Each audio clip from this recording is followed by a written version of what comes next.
Hello. Bonjour, bonjour tout le monde.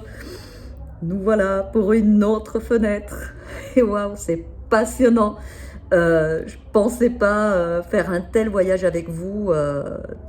Merci vraiment pour tous ceux qui écrivent et qui jouent à ce petit jeu de lumière.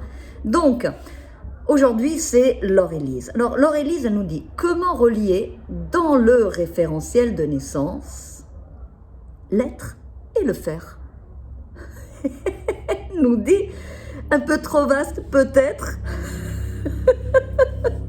Laure-Élise, c'est gigantesque. Nous pourrions en parler des heures, des jours, mais je vais essayer de produire une réponse là-dessus, ouvrir une fenêtre, car c'est une question centrale chez l'homme. Et pour y répondre, je vais essayer de passer par la Kabbale et puis par le référentiel de naissance. Donc, pourquoi la Kabbale ? En fait, dans la Kabbale, il nous est dit que l'homme est dans le monde de l'action. L'homme est dans le monde de l'action. Cette action qui est dans la matière. Et là, on n'y échappe pas.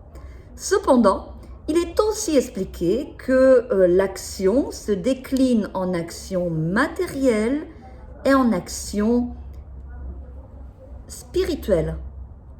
En fait, finalement, est-ce que agir, donc, c'est être ou faire ?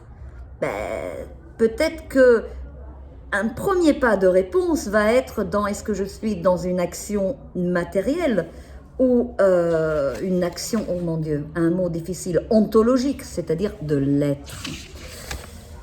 Bon, ok, on va mettre ça un peu de côté et maintenant on prend le référentiel de naissance. Mais agir dans le référentiel de naissance, c'est où ?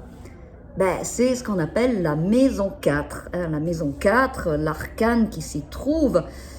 En général, la maison 4 répond au faire, au sens de la main. Moi, j'aime bien dire que la maison 4, l'arcane qui est présent dans cette maison 4 nous renseigne sur les qualités de notre capacité à agir, à faire.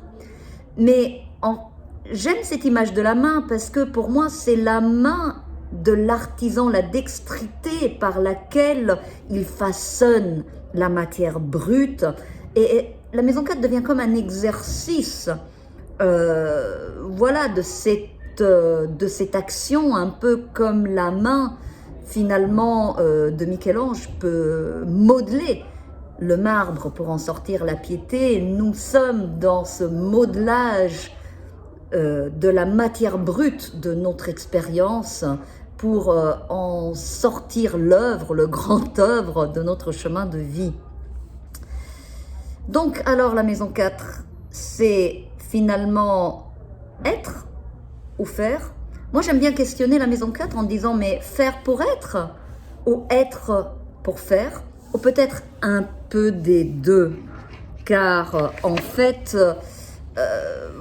est-ce que la maison 4 nous dit quoi faire ou comment le faire ou quoi être pour faire et si peut-être la réponse était un peu dans la rencontre du principe matériel avec le principe spirituel qui ensemble vont nous aider à trouver le sens de l'action, pas seulement dans le référentiel de naissance, mais aussi dans notre vie. Bon, j'espère ne pas avoir été trop compliqué. Et je vous remercie. Écrivez, découvrez, partagez, posez-moi des questions et à demain.